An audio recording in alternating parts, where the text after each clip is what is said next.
আমি কোনো কিছু নিয়ে আক্ষেপ করি না। বিপিএল চলতেছে, আমি এখন বিপিএল নিয়ে চিন্তা ভাবনা করছি, তো এনজয় করছি আর কি।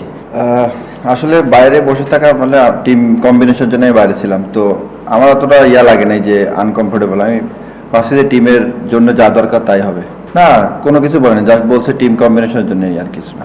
না ভাই, আমি আগে বলছি যে আমি কোনো কিছু নিয়ে আক্ষেপ করি না। প্রেজেন্ট যেটা থাকে আমি সেটা নিয়ে কাজ করতে চাই, এবং যে বিপিএল চলতেছে আমি এখন বিপিএল নিয়ে চিন্তা ভাবনা করতেছি। বিগ ব্যাশ হয়নি, রিজিকে ছিল না, নেক্সট টাইম হবে ইনশাল্লাহ। এসব তো এত কিছু চিন্তা করি না, যা চিন্তা করি যে রেগুলার তো প্রিপারেশন থাকে খেলার জন্য।